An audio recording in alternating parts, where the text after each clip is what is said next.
Namaste, everyone. Welcome to the Cārvāka podcast. This is your host, kushalmehra.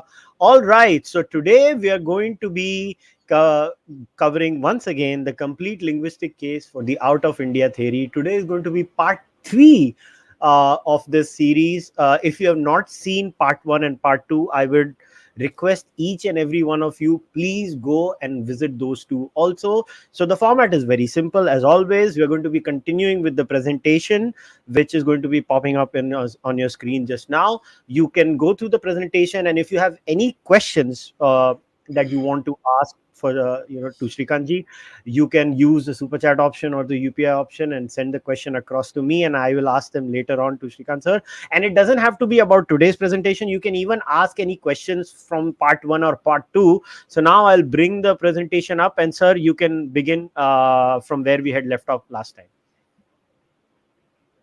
Yeah. Now, the favorite argument of AIT proponents is the substrate argument. There have been tomes and tomes written on this. For example, on this screen, you will see in this slide, I have given the names of just 5 of the articles by Michael Witzel dealing only with this topic. They try to show, that the Vedic people were outsiders. They came here, and the local people were actually non-Indo-European speaking. That is mainly Dravidian. And or in the case of Witzel, he denies Dravidian and he says they were Munda. So he differs from all the other Western AIT proponents in that he rejects Dravidian and he accepts Munda. So that first point is good for us. The second is what we will have to deal with. Now, what they want to say is that because these people came from outside, like, when the Britishers came to India, they adopted so many words from us, like bungalow and other such things.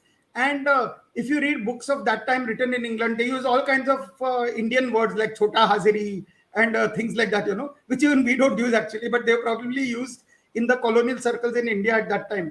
So what happens is that people who come from outside usually borrow local words, and the people of the speakers of the local languages borrow the words of the people who come from outside. It's a two-way process. Now, what these people are claiming is that the Rigvedic people were actually staying in the northwestern area of India, and that area was originally occupied by non-Indo-European language speakers. That is either Dravidian or anything else. They even invent a language X, which has left no trace anywhere. Witzel invents it, and many other people of the other linguists also, when they cannot derive a word from Dravidian or Munda, they claim that it is some unknown language which was living there, which has left no record at all, except in the Rigveda, in these borrowed words.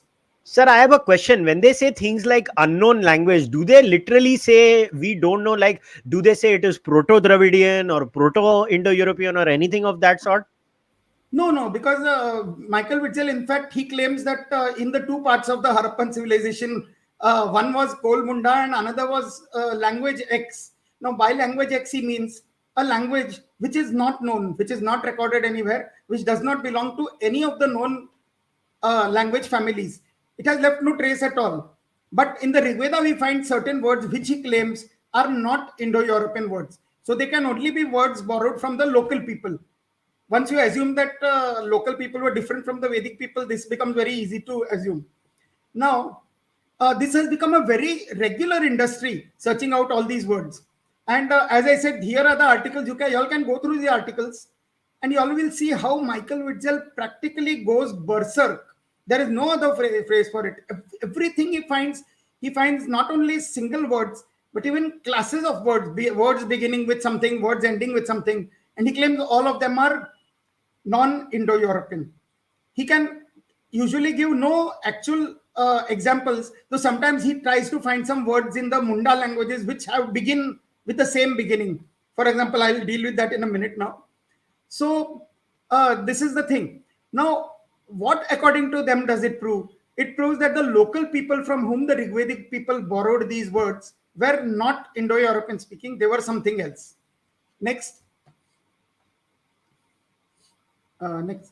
Now, in these papers, Witzel insists on the existence of a Paramunda language. You see, Witzel actually denies that Dravidian was spoken there. He says, as I do, That Dravidian appears only in the later parts of the text when there was more contact with the south. And he says that right from the earliest parts, you find Paramunda language words. Now, Paramunda is, he cannot directly say they're Munda because they are not there in the Munda language, or else there are different words. So he invents a Paramunda language related to the Munda languages like Santali, Mundari, etc. That is the Austric languages, which are spoken in Orissa and Bengal and Jharkhand and eastern parts of Chhattisgarh. So you see, they are spoken in eastern India. They are not found anywhere to the west. Now, the funny thing is that what he claims goes against the conclusions of all the Munda experts. You see, all the linguists who are experts in the Munda language, they firmly say that there were no Munda languages spoken in the northwest or even in North, say, even not even as far as Rajasthan or Gujarat. They are all found in the east. But he simply goes berserk saying, no, the Veda, although there is no record of Munda languages in the northwest and west, the Rigvedic vocabulary proves that they were there. And then he goes berserk, as I said, sweeping large chunks of Vedic vocabulary into the Paramunda basket. Now, the kind of logic that these people have is actually, presumptuous to the highest degree, and special pleading, what is called special pleading. They say, no, please believe us, please believe us. We are the experts and we are telling you. So what he has done is, there are articles by him in which he quotes so many words in the Rigveda, which he claims are from the BMAC substrate, another unknown language. It does not belong to any known family, but he claims that this language was spoken in Central Asia. That is before the Rigvedic people came to India. So these words are common to both the Rigveda and both the Vedic language as well as the Iranian languages. So it is not in India because they refuse to accept that Iranian languages were ever spoken in India. So what he claims is that it is in Central Asia that these certain words entered the Vedic and Iranian languages. Now, in one of his articles, he actually gives a list of these words, which I think it is in the next slide. Anyway, here he gives these BMAC substrate words. And all these words are found only in the New Rigveda, or many of them are not even found in the Rigveda. They are found in post-Rigvedic texts. So how does it prove that they are pre-Rigvedic words? It is that circular reasoning, that if it is found in Iranian, it must be pre-Rigvedic. Now, I have dealt with that subject in detail when I was analyzing the Vedic, Mitanni and Avestan vocabulary. And I have shown the difference between the vocabulary of the Old Rigveda and the New Rigveda. So, Iranian and Mitanni vocabulary is found only in the New Rigveda. It is not found in the Old Rigveda. Now, no, that previous thing I think is not over. Previous slide. Now, yes, another thing is that they use the word substrate for adstrate. There is a difference between substrate and adstrate. Adstrate means just any word which you borrow in from another language, whereas substrate has special meaning that if someone comes and stays in a land, suppose we go and stay in the Andaman Islands, and then we borrow some Andamanese words into our speech, then those are the local words which we as outsiders are borrowing into our speech. So that is those are substrate words. So they use that word substrate for adstrate, means any word which they claim is non-Indo-European, they claim it is substrate. Automatically means they assume that the original speakers of that area were speaking that language and the Vedic speakers came from outside. Now, I have dealt with this in great detail in my books that I have given the references here. Now, next. Now, see, I have shown that the Mitanni data, I have spoken of this in my other talks, so I will not go into detail in this in my talks, books and blogs. Now, this proves that the New Rigveda books go back to at least 2500 BCE. And the older books, the Old Rigveda goes back even beyond 3000 BCE. Now, in this period beyond 3000 BCE, there are no memories of external lands. There are no non-Aryan enemies, even in that period. according to their theory, the Indo-Aryans entered India after 2000 BC, and then they took over the land from the non-Aryans. But even in 3000 BC, which is the actual date of the old books, you find no reference to non-Aryan enemies. The enemies are also, it is like, if you take the Mahabharata and then you try to show that the Pandavas were Aryans and the Kauravas were non-Aryans. You can't, because they all have Aryan names. So here also in the Rigveda, all the enemies practically have similar names. Indo-Aryan names, and certainly not Dravidian and Austric names. So, and even the names of the local animals and rivers are Indo-Aryan names. Now, Witzel tries to show that some of the river names are non-Aryan.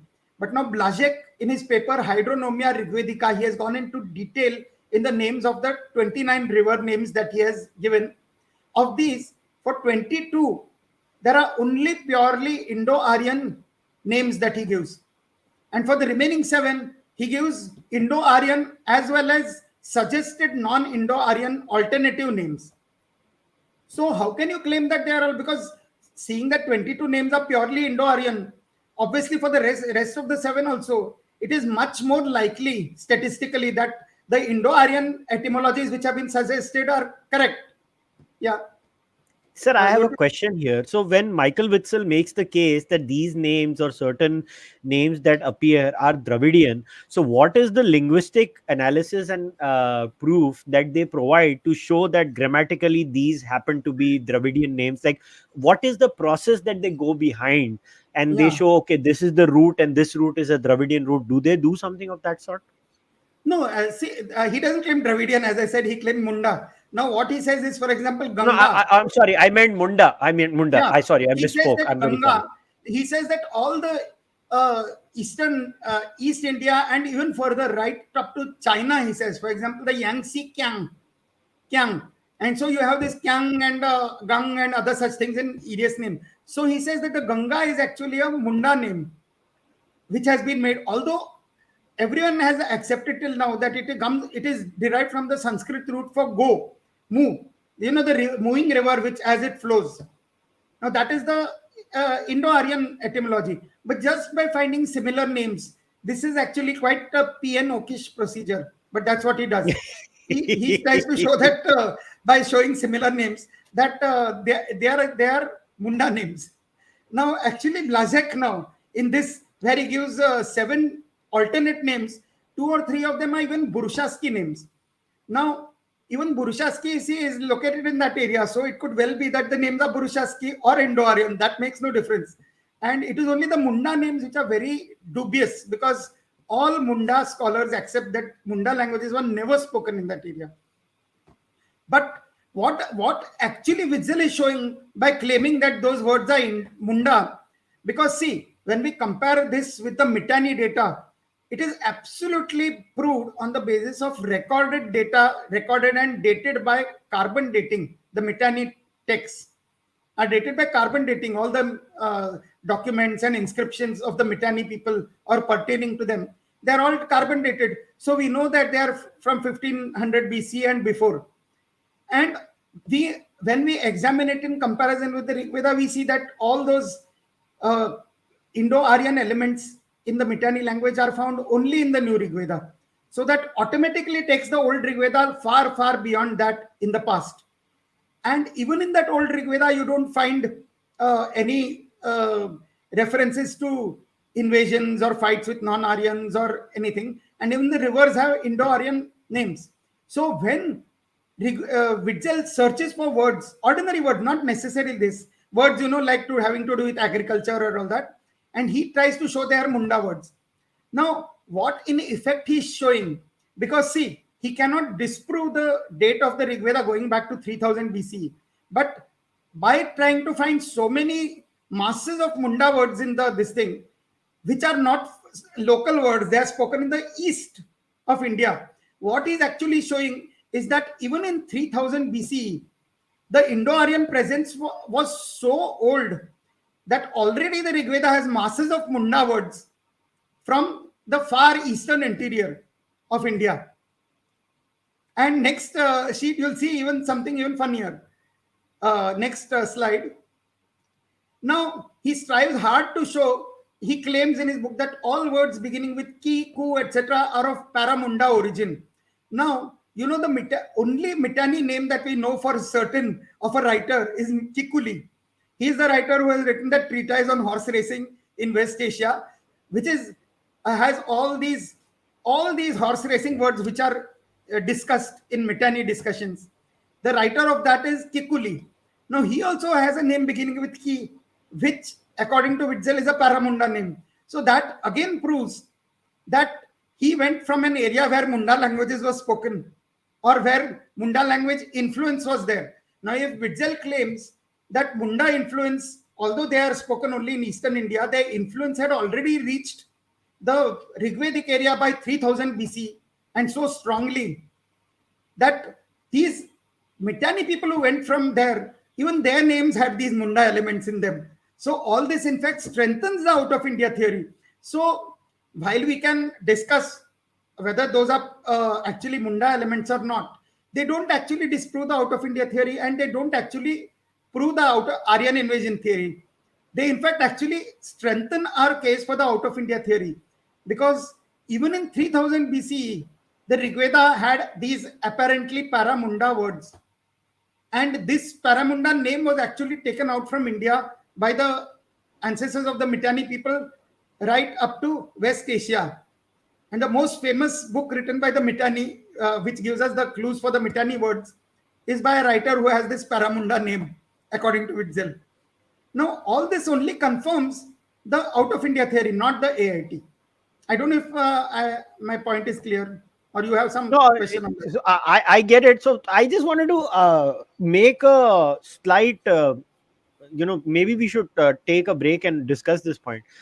A Yeah, lot of the difference of opinion that seems to be, I don't know what to say, maybe between you and your worldview and the Aryan migration or the Aryan invasion, whichever terminology people want to call it by, seems to be that the entire case over there is based on the assumption that the Rig Veda is not older than 1500 BCE. And if the Rig Veda is 1500 BCE, all of this makes sense. yeah, yeah, But could you then in that case, how does one approach a group intellectually, would be my question to you, that they're like, no, it is 1500 BCE. And if somebody says, how is it 1500 BCE? There seems to be no answer really academically given. It's just, theek hai, wo 1500 BCE hai. But why? Because a certain DNA enters in India at that time. Because that DNA enters India at that time, that strand has to be the same people that got the Rig Veda. Why? Well, because in the Eurasian steppes, we see these kinds of habits followed by these people. Also, we see these common mythologies being practiced by all these people. Also, because these common mythologies are practiced by all these people, and these people have come from point A to point B, they are the ones who wrote the Rig Veda, seems to be the case of the people who present the Aryan migration theory. Now, the case, obviously, where you present the cases, you deny the 1500 BCE date. But then how does one pass this kind of an impasse, is what yeah. my No, point it's very is. simple, because you see, so far as the discussion remains one-sided, they refuse to examine the evidence of the Mitanni and the Avestan vocabulary in comparison with the Rig Veda. And this case for the old Rig Veda versus new Rig Veda, which I have given, it is not based on one word. If you see that article, you will see the huge mass of words which covers the whole Rig Veda, which all points in one direction.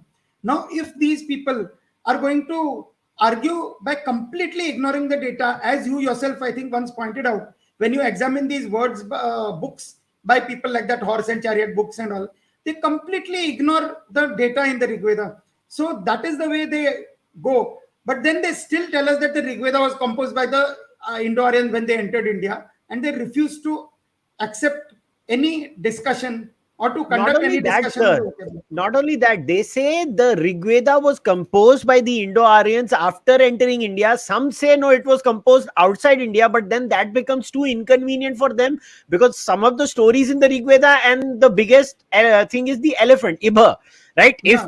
If it is Yeah. composed outside India, the elephant kahan se aa gaya? That is too Yeah. inconvenient for them. But then they make the claim that it comes in India, and in 300 400 years the entire Rigveda is created, and the Yeah. vocabulary, the huge difference between the vocabulary of the old Rigveda and the Rigveda has changed in 300 years. That is the more shocking bit for me. Yeah. No, and but when you compare it with the Mitanni, then you realize it couldn't have happened at that time. It has to have happened before 2500 BC. You saw after 2500 BC only that new Rigvedic vocabulary came into being, which is found in the Mitanni. So long as they refuse to discuss this, and so long as our own Indian writers who are against the AIT, as long as they continue to go into dream worlds of mythological stories and refuse to, present this as the data, they should say, please prove this wrong. Prove this wrong, this comparison of the Mitanni Avestan vocabulary with the data, with the Rigvedic data. And this is the most solid piece of evidence based on carbon dating in West Asia. And if no one asks them to answer this, and you keep on raising silly points, then they are going to win the debate, which is what is happening. Not win the debate means at least they're going to hold on to their own in the positions of power and whatever is being taught.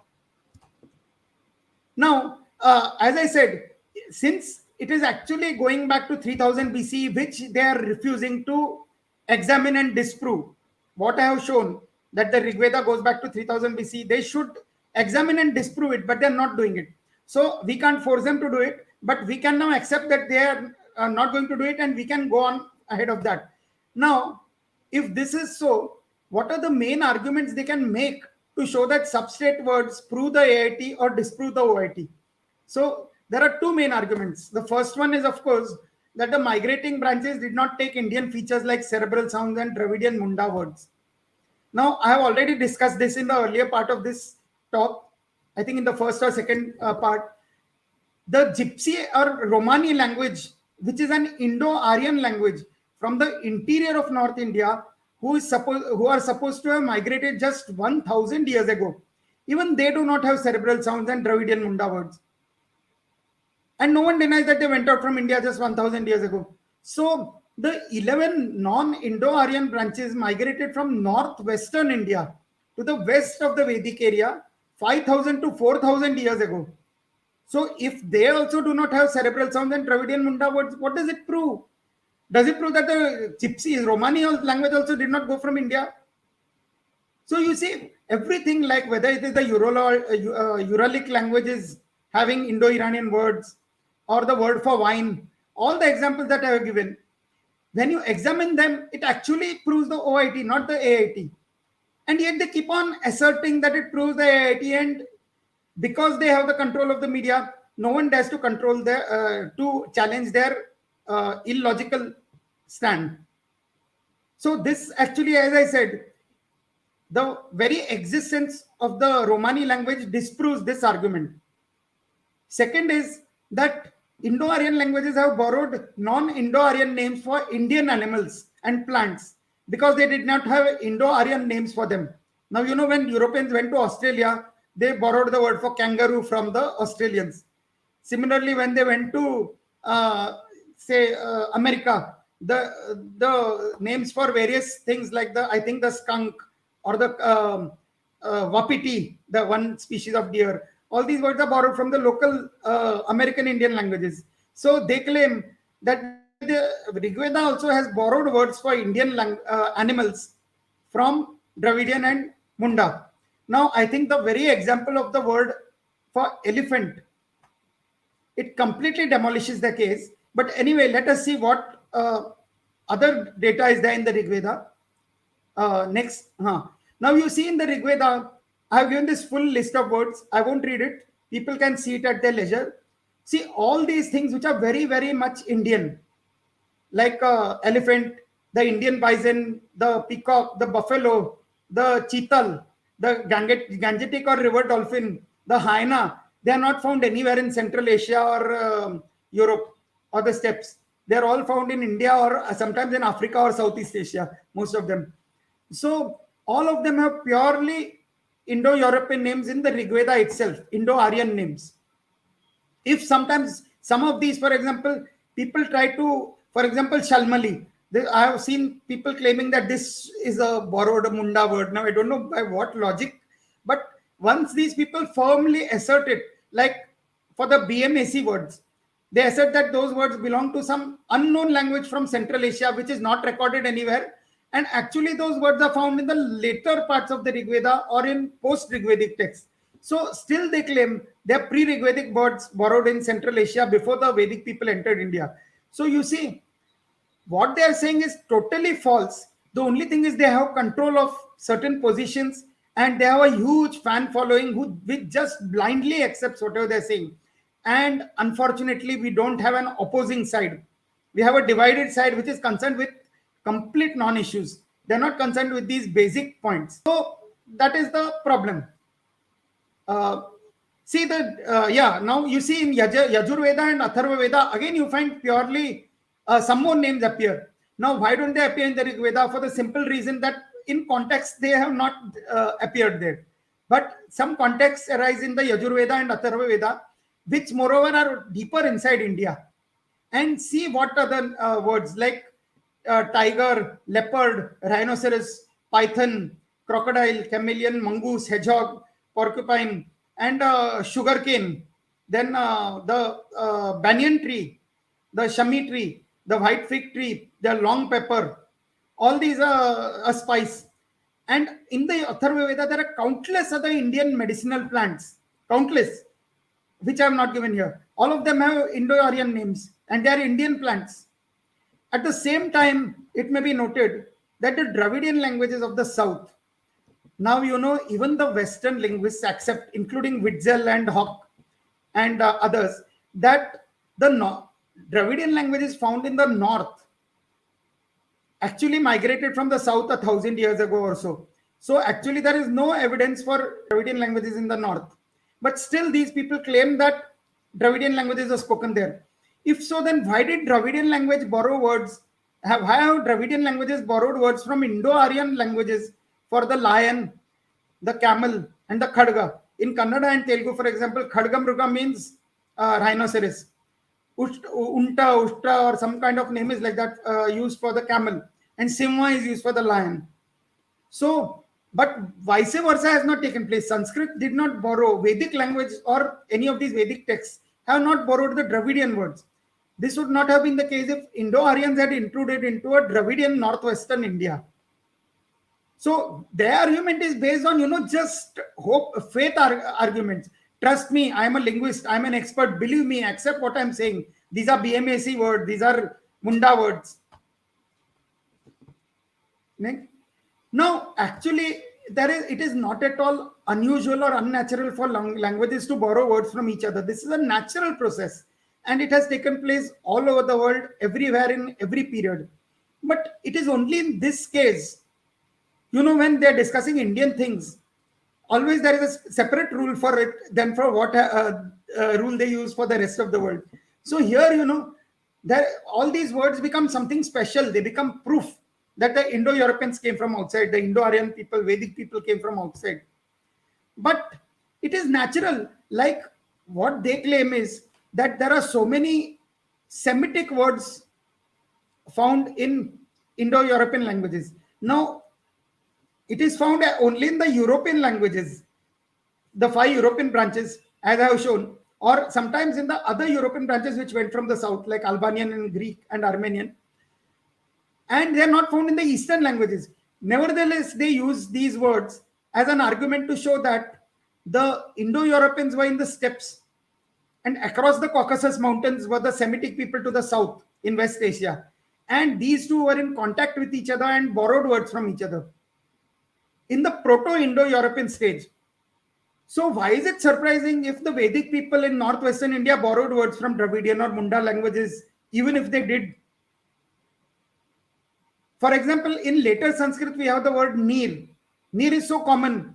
It's used so commonly in Hindi film songs, for example. And mean, if you see any newspaper where the 12 zodiac signs are given, mean is the name for the fish.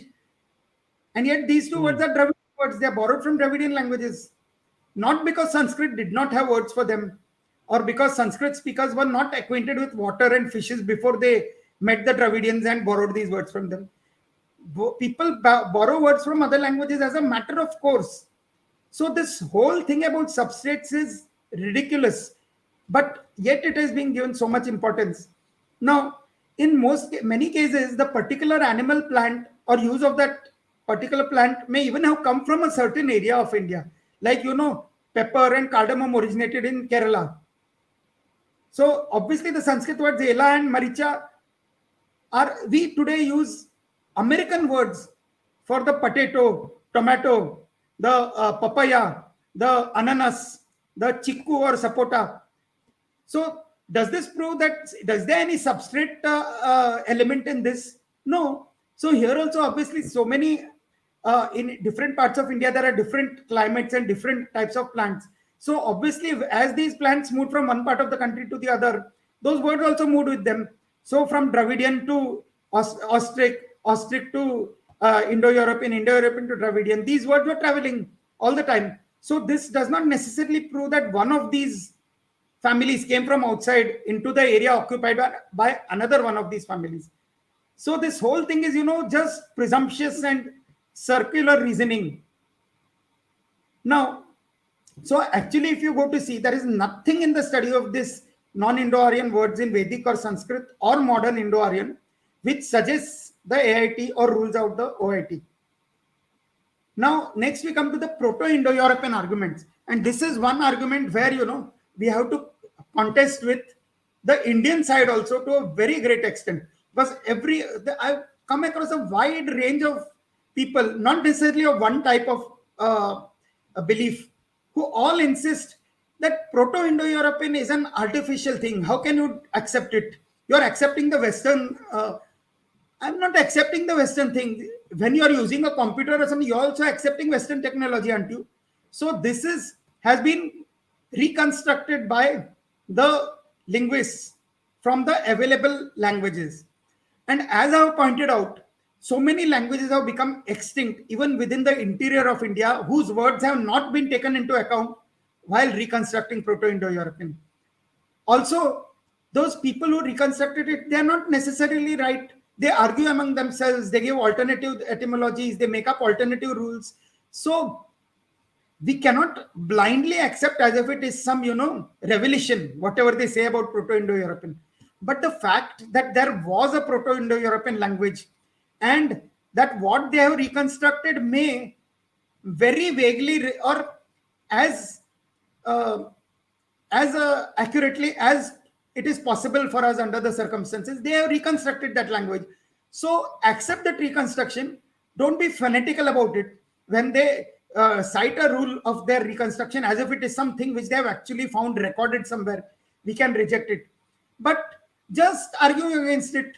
And the main thing is, the Indians who argue against this, their only grouse is that our religious language, Vedic, is not accepted as the original language. They want to believe that Proto-Indo-European is the oldest, Vedic is the oldest language and all the other languages came from that. So I am I got very tired of people, asking me questions. Why can't this be the case? Why can't it be an older form of Vedic? Of course, it was an older form of Vedic. Proto-Indo-European was an older form of Vedic. It was also an older form of Greek, an older form of Latin, an older form of Germanic. It was the ancestor of all these languages. So some people say, why can't it be called Proto-Vedic? Why must you call it Proto-Indo-European? Well, why can't it be called Proto-English or Proto-Latin? Proto-Indo-European is a very neutral word because all the descendants are found spread out historically from Europe to India. So Indo-European is the word. It's a neutral word. So let's not give it colors. So but the thing is that people want Vedic to be the original language. Now you cannot, argue or explain something to someone who has a religiously ingrained belief in his mind. He wants Vedic to be the ancestral language because he thinks it's a language of the gods or I don't know what exactly. And then they say, is there any recorded language before Vedic? Well, now Andamanese language has been recorded only in 2 centuries ago when the colonial scholars studied it. Does it mean that Andamanese was not existing before 200 years? Or does it mean that 2000 years ago also Andamanese must have been exactly the same? We don't know. And in the case of Sanskrit, Vedic and Sanskrit, there is such a vast difference between Vedic Sanskrit and classical Sanskrit itself. Like, Vedic has tones, it has r and h, it has Mhm. a huge vocabulary which is found in classical Sanskrit, is not there in the Vedic language. And certain words found in the Vedic language, I always, as you know, in many of my talks, I've already given this example of words like, udak for water and ap for water. They are found in the branches outside India. They are not used in any of the modern Indo-Aryan languages, all of which have the word derived from the later post-Vedic word paniyam. Similarly, all the words for night are derived from ratri, which only appears in the last part of the Rigveda. Whereas in the throughout the Rigveda, you find the two words nakt and kshap, which are found in all the 11. That is, nakt is found in all the 11 branches outside India, and kshap is found in Iranian. Modern Persian shab, as I have always pointed out, shab, shabnam, shabba khair, shabbe barat, all these words which they use in Urdu. Now, so we see there is a difference even between classical Sanskrit and Vedic Sanskrit. Within Sanskrit itself, I have my article on the Old Rigveda and the New Rigveda. Just go through it. You will see what a massive difference there is, even only in vocabulary between the Old and the New Rigveda. And then there are, of course, all the grammatical, phonological, and other differences which linguists have pointed out. So, how do you claim that the earliest recorded form of Vedic is the earliest recorded language that ever existed? Obviously, 1,000 years before the first hymn was recorded, it must have been different. 2,000 years before that, it must have been more different. And as you go back in time, you come to this Proto-Indo-European, not exactly as reconstructed by the Western linguists, but reasonably like that. Sir, I have a Now, question here. So yeah, I had a question here, sir. Before we go into the next slide, yeah, yeah, let's talk about this Proto-Indo-European bit a little more. Now, in this, there are two camps. yeah, One camp basically literally rejects the Proto-Indo-European hypothesis itself, hook, line, and sinker. They say yeah, there can be no such thing as a Proto-Indo-European hypothesis. yeah, I'm talking about the folks in the Indian side. yeah, yeah, And then there is this side which is reasonable. They say, look, we get there might be a Proto-Indo-European language, but the Proto-Indo-European dictionary or the Shabdakosh that they have created, which yeah, actually David Anthony famously shares in his book, The Horse, the Wheel, and yeah. Language, in a lot of detail. I mean, anybody who reads it will realize there are some, leaps of faith and conjectures over there when they Absolutely, go. absolutely. So, but sir, how does one deal with the first case, which says there can't be anything like Proto-Indo-European? What No, does you one can't do? deal with them. You can't deal with them. That is my big problem. You can't deal with these people any more than it's like saying, how will you deal with Zakir Naik if he says that the Quran is the only holy book and other books also lead to the Quran? How will you, can you convince him? Can you argue with him or even discuss this matter with him? So these people, who insist that Vedic must be the original language or there is no such thing as Proto-Indo-European, you can't reason with them. You simply can't. Now, they use it, they say that you are talking about the OIT, but what you are saying supports the AIT because, you are saying that Sanskrit is different from Proto-Indo-European and that certain features of Hittite and Tokharian, etc., for example, are older than the features in Vedic Sanskrit, like laryngeals, for example. So now there is, for example, when my first book was published, and it was in a function, it was actually released by Raju Bhaiya, who was not the Sarsang Chalak of the RSS at that time, in 1993 in Delhi. And along with my book, another book release was by S.S. Mishra on the linguistic aspects of. So I have met him and spoken with him also. Now he was the head of the linguistics department of the Banaras Hindu University, and he carried out studies in all this, and he rejected certain aspects of the Proto-Indo-European reconstruction. Presently, even Nicholas Kazanas, for example, rejects it. But and sometimes they even quote Western scholars who have rejected it. But then when you see what those Western scholars have written, you see that it is pure rubbish. Now, what he showed was that certain things which are asserted by the Proto-Indo-European protagonists. Like, for example, they say that the original language had laryngeals, which are found in Hittite, but which are not found in any other language. They dissolved into different other sounds in other languages. And or they say that, originally there were three vowels, A, and O, and they all converged into A in Sanskrit and Iranian, that is in Indo-Aryan and Iranian.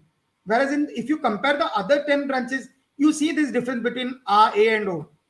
Now, when they do make these arguments, what they seem to feel is, that if Vedic Sanskrit is, if India was the homeland, then Vedic Sanskrit should be closest to Proto-Indo-European. But you see, this is not the case. Now, suppose any person has a great grandfather. Now, that great grandfather will have probably 60, 70 great grandchildren by now, grandsons and granddaughters. Now, all of them may be spread out all over the world. And only one particular great grandson may be staying in the same house, in the same village where that ancestor lived. So, do you mean to say that it is necessary that that person who is staying in that house should look most like that ancestor, and those who have gone to other places should look different? You see, there is no logic in this kind of argument, because the point of fact is that any language can change anywhere. And the previous slide, was there anything I left out in that still? I don't think so. You did not. Yeah, right. Now, but in spite of this argument, there are many things which show that the Rigveda was indeed closest to the Proto-Indo-European culture, not necessarily the form of the language as reconstructed by the linguists, but by various other things. For example, Griffith tells us in his translation of the Rigveda, in the very preface, that the great interest of the Rigveda is historical rather than poetical. He says, in its original language of the Rigveda, we see the roots and shoots of the languages of Greek, Latin, Celt, Teuton, and Slavonian. Similarly, in its mythology, its deities, myths, and religious beliefs and practices, we see the roots and shoots of all the European countries before the introduction of Christianity. So, Vedic language and mythology reflect a situation closest among all the branches to the roots and shoots of any reconstructed or reconstructable Proto-Indo-European language and mythology. A look at a few fundamental aspects will make this clear. Now, see, I'm not quoting Indian writers who are against the AIT. I'm quoting normal Western linguists. Next. Now, see, for example, in consonants, Lockwood, in his very seminal book, he points out that Proto-Indo-European had 4 series of occlusive consonants: unvoiced, unaspirated, voiced, unaspirated, unvoiced, aspirated, and voiced, aspirated. To make it explain what that is, in Hindi we learn ka, kha, ga, gha, pa, pha, ba, bha, cha, cha, ja, ja, ta, ta, da, da. So these 4 are these 4 things. Now, Sanskrit has retained these 4 forms. And whereas in all the other languages, they have not retained all the 4 series, ka, kha, ga, and gha, for example, or ta, tha, da, and dha. They have changed some. For example, da is supposed to become tha in Greek, etc. Now, a Greek branch, for example, has preserved only 2 of the 4, and Germanic has preserved none of the 4. All 4 have changed into something else. Like, for example, Kentum and Satem is the division, but in Germanic it is 100. It is neither ka nor sa. So you see how the changes have taken place in Germanic, that none of the 4 have been preserved. Now, tones. Proto-Indo-European had 3 free pitch accents: acute, grave, and circumflex. Only 3 branches have preserved these: Vedic, Ancient Greek, and Lithuanian. Vedic is the only language to preserve all 3 as free pitch accents. Now, here you have another example of what I'm saying, that new languages can still preserve older things than old languages. For example, see, Vedic is, the earliest recorded in detail in the Rigveda. Ancient Greek is also a very ancient language, but Lithuanian is a modern language. We are talking about modern Lithuanian, which was not recorded in earlier times. Yet it has preserved these 3 tones, these 3 pitch accents, which even Latin has not preserved, which even classical Sanskrit has not preserved. It was there in Vedic Sanskrit, not in classical Sanskrit. These 3 pitch accents. And surprisingly, if you come to India, you find two Indo-Aryan languages have preserved these pitch accents to this day. That is your mother tongue Punjabi and my mother tongue Konkani. These two languages Mhm. preserve these three tones, these three pitch accents. For example, in Punjabi, the word koda in three tones, it means either a whip, a leper, or a horse. Now in Konkani also there are, I have written this article recently, is or was Konkani a dialect of Marathi on my blog spot. In that I have pointed Mhm. out that Konkani language has preserved these three accents to this day, and Punjabi. But classical Sanskrit also had not preserved it. Are we to say that modern Punjabi and modern Konkani are older than classical Sanskrit? Obviously Exactly, not. that's what I was going to say. Yeah, and exactly. So that's what I'm saying. Lithuanian is not older than ancient Latin. Konkani and Punjabi is not older than ancient classical Sanskrit. So you see, Mhm. any language can preserve things, and any language can change things. Another thing is, for example, Sanskrit is a very inflectional language. If you take a verb and all the different forms of that verb, I have shown in my article on Konkani that all the modern Indo-Aryan languages have lost the inflection, all except Konkani, which is still a complicated inflectional structure where the verb undergoes countless changes in the different forms it takes. Whereas I have given the examples of four languages: Hindi, Marathi, English, and Kannada, the four languages which I am best acquainted with. And in all four of them, I have shown how the verb can be reduced to a system of stems, five stems or six stems, very logically. And all the forms can be derived from those stems. But in Konkani, you cannot reduce it to stems. It is very complicated, like Sanskrit. So, uh, this thing has been written in Konkani, which has not been written in the other languages. So you see, period is not shown by the what it has retained or not retained. Now, inflection. This inflection which I was talking about, the morphology of Vedic retains most faithfully the inflections of primitive Indo-European. This is what Chatterjee says. Now, Chatterjee is an Indian name, but he was not an OIT supporter. He was an AIT supporter and a very eminent linguist in India. Now, Lockwood, in that same book I have quoted before, he points out that Greek and Sanskrit have few completely regular verbs in these languages, as Konkani also. It is the irregular and defective verb which best reflects the prehistoric background, which does not mean that the language is the oldest. It means that it has preserved that oldest feature. Now, Monier Williams, in his dictionary, which is the most important Sanskrit dictionary in existence, I will say, although many people call him a colonial writer and all that. Now, he says Sanskrit, the faithful guardian of old Indo-European forms, shows these inflectional properties better than any other member of the Aryan line of speech. So you see, linguistically, Sanskrit does reflect the Proto-Indo-European system better than most other branches, although it is not even necessary for it to in the OIT scenario. So Next, I just want to remind you, now that you have quoted officially, you have quoted Monier Williams, you have been cancelled by all the people who are anti-AIT yeah, inside the Hindu fold. no, his book is really wonderful. You see, even where the word first occurred in which text and all, it is a monumental work. See, we can sit in armchairs and criticize someone for something which he must have taken years and years and spent so much trouble on preparing it. So obviously there will be mistakes in that. Obviously there will be mistakes, but why condemn him or condemn his work? I can never understand this kind of attitude. Yes, you Well, can sir, point as out his they say, mistakes. so, Yeah. so see, as sir, as they say, the attitude is like tomorrow. If someone who I don't like says gravity is real, I'm supposed to Yeah. stop believing in gravity because the one Yeah. who I dislike has said gravity is real. That is the logic. Yeah. Let's go to Now the next one. vocabulary. Now Child in his book, his the Aryans, a very iconic book. In it, he gives a list of 72 cognate Proto-Indo-European words, and Sanskrit has 70 of those cognates. Greek has 48. Germanic has 46. Italic has 40. Baltic 39. Celtic 25.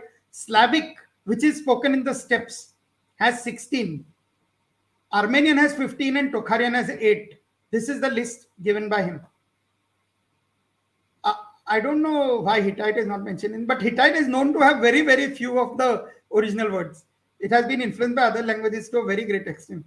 Now, in 1993, I have pointed out that a study of the Sanskrit vocabulary shows that it contains the largest number of Proto-Indo-European roots and words in their primary sense as well as in the form of secondary derivatives. Now, I told you about the word for night, for example.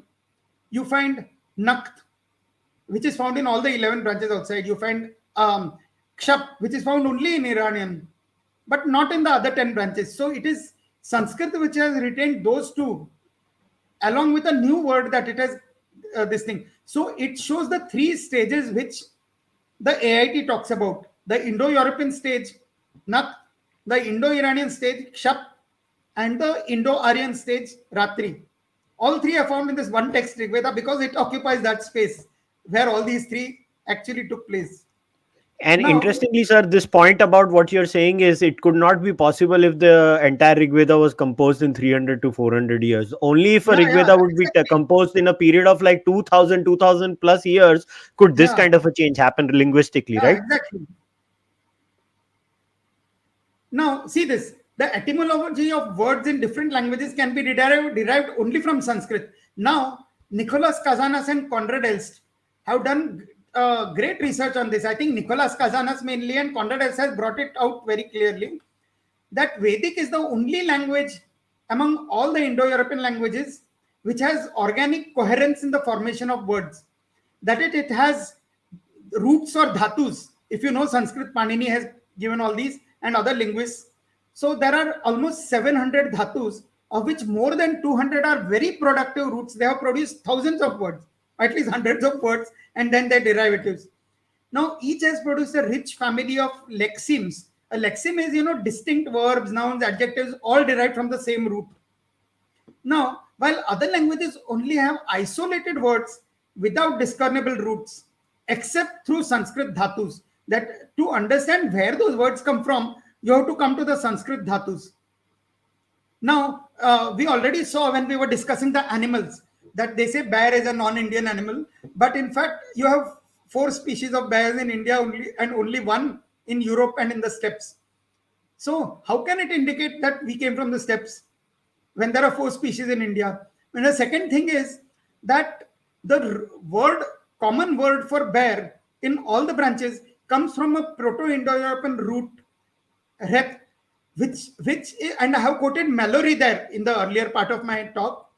Mallory says that this root is productive only in Sanskrit. It is not found in, that is, if we did not have Sanskrit, no one would have known where that word came from in the other 11 branches or the other 10 or 9 branches which has that word. It is only because Sanskrit and this root, which riksh, from which so many other words are produced, including this riksha, which means it is the word for bear. So because of that, and now Kazanas has shown that Sanskrit alone has the roots and lexemes for many very common Proto-Indo-European words, such as foot, name, father, son, daughter, etc. And also Saraswati, he shows that the root from which Saraswati comes, that root is not found outside. And certainly not, it does not produce the word Haravaiti, which they say is the original name, or which they say Saraswati was the later name. So I must repeat that Kazanas and Konrad Elst have done a very great job in this respect, in showing how Sanskrit represents the original roots of all the languages, although so many changes have taken place in Sanskrit. Now, we come to mythology and religion. Now, I have dealt with this in detail in my earlier books. I'm giving the references, anyone can go through that. And also in my blogs. Right from 1993, I have dealt with this, and later Kazanas has also taken up the issue and gone into more details. Now, the mythology of the Rigveda represents the most primitive and primeval form of Indo-European mythology. As MacDonald puts it, the Vedic gods are nearer to the physical phenomena which they represent than the gods of any other Indo-European mythology. That if you see any other mythology, you see all those gods, you don't know what exactly is the origin of those gods. Because there are also the mythical stories of how they are descendants of this person or that giant or that demon or that supreme force. But actually, all these Vedic and Indo-European gods are derived from nature mythology. And this nature mythology is clear only in the Vedic mythology. So even MacDonald points out that the Vedic gods are nearer to the physical phenomena which they represent. For example, Indra is a rain god and he kills a big serpent. I have spoken of that also, a great serpent. This myth is found in Germanic, Greek, and Hittite mythology, and also indirectly in Iranian mythology, because Verethragna, the god of victory, kills a great serpent. Vritra. Verethragna means the Sanskrit name Vritragna or Vritrahan, which is the name of Indra because he kills the great serpent Vritra. So all these mythologies have this myth, but you don't know what is the original nature of that myth. How did it come? But in Rigveda, you find all the steps of that mythology, right from the natural stage where Indra is killing the demon who stops the rainfall. And in later texts, you find it become more and more personalized, where Vritra even becomes a Brahmin because of killing whom Indra is punished. So you see all kinds of changes take place. Now, the original form can be only seen in the Rigvedic mythology. Next. Now, even when, if you take out a list of, like for example, see in the bottom of that this thing, you'll see in 19 common deities, in my article I have given, all Vedic has all the 19, Greek has only 9, Avestan has 7, Germanic has 7, Roman has 4, Baltic 4, Slavic in the steppes has only 3, Celtic has 2, Hittite has 1, and Albanian has 1.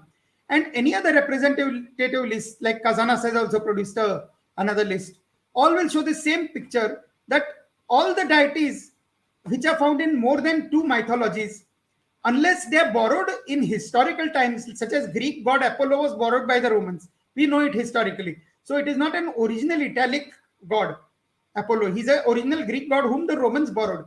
But if you see the original gods of the different branches, which are common to more than one branch, you see they are all there in the Rigveda, in Rigvedic mythology. Then next. Now in my, not only are they're cognates in all the other branches, but sometimes, even when that is found in 2 mythologies, you'll never be able to know that the 2 are related to each other unless you see the Vedic mythology which connects the 2. Like for example, the Teutonic mythology has the Vanir. According to Teutonic Germanic mythology, there are 2 races of gods, the Asir, that is the Asura, and the Vanir. And then there are all myths about them. In Greek mythology, you have Hermes, the god Hermes, and his son Pan. You know Pan, who's half a goat and half a man. Now, and who plays the panpipes. Now, it is impossible to connect, absolutely impossible to connect the Vanir with Hermes and Pan. There is no similarity between them. But both of them can be connected only through the Vedic Sarma and Pani. In my second book, in 2000, see, I have given a full chapter, Sarma and the Panis, where I have shown how Vanir also represent this Sarma and Pani myth, and Hermes and Pan also represent Sarma and Pani myth. And Hermes and Pan are derived from the same roots as Sarma and Pani, that is, they are cognate words. And Vanir is related to Pani, from which you also get the word Vani, Vanijya, Vani, Vanijya, etc., commerce. Now, the Teutonic and Greek versions have no similarity at all with each other and cannot be connected except through the Vedic myth. Next. Now, this is the case, Vedic mythology compared to the other mythologies. Now, according to the AIT, 2 branches separated from the other 10 branches in Russia itself, in the steppes, and they came all the way eastwards and settled down in Central Asia, where they formed a common culture. Then they separated and composed the Rigveda and the Avesta.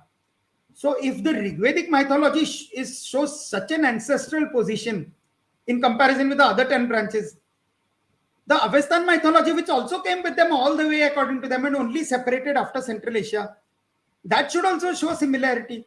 But no, on the contrary, there is nothing in common with other Indo-European mythologies. and everything is common with Vedic mythology. You see all the conflicts and the connections, and the, like, Vayu is there, the god of then Indra is turned into a demon, Varuna, Mithra is there, all of which, are exactly corresponding to the Vedic myths. So Avestan mythology should also have represented an ancestral mythology if this AIT was true. But the Avestan mythology stands aloof from all other Indo-European mythologies and is connected only to Vedic mythology.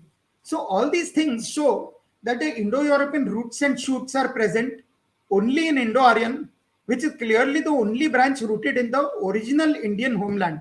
See, sounds can change, languages can change, but the culture represented by the mythology and by all this, formation of words, it is found only in Indo-Aryan. So that proves the OIT. If you want to, as I said, this is not really the sole criteria, which is closest to the ancestor, does not prove the homeland. But nevertheless, this factor is also there. Sir, Now, I have a query here. Now, you yourself have said that this does not make a razor sharp and an airtight case in case of OIT.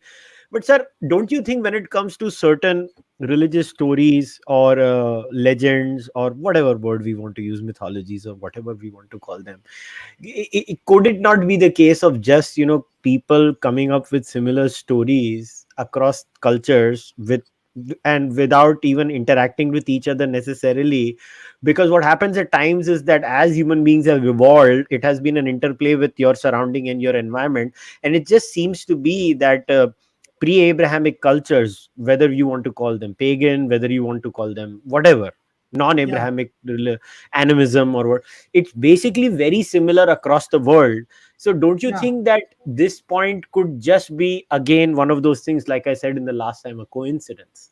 No, it this is these things, like, if you compare the Indo-European mythologies, the names and things are not coincidence. Now, for example, what you say is right. All the pagan cultures, and Hinduism is very much a pagan culture, and a collection of all the Indian pagan cultures, I should say. Now, it is true. Now, you must have heard so many people saying that the stone of Mecca was originally a Shiv Linga and it was worshipped there, and people used to go as pilgrims from here to Arabia in pre-Islamic times, and people used to come from there to Somnath, and all that you must have heard. So from that, they decide that those people were worshippers of Shiva and of the Linga. But they were worshippers of their own gods, and they did not call that structure Linga. They had their own Arabic word for it. So you see, although the common practices were there all over the world, they did not have common names and common origin in that linguistic sense. Whereas these Indo-European things, mythological elements, have the same name and the same origins. And you see the nature origin points only in the Rigveda. It is a linguistic issue, as I said. There is no linguistic connection between the Arabic culture of pre-Islamic Arabia and the Indian culture of Hinduism, and yet they have common elements because they are common pagan elements, but the names are different. See, languages were different.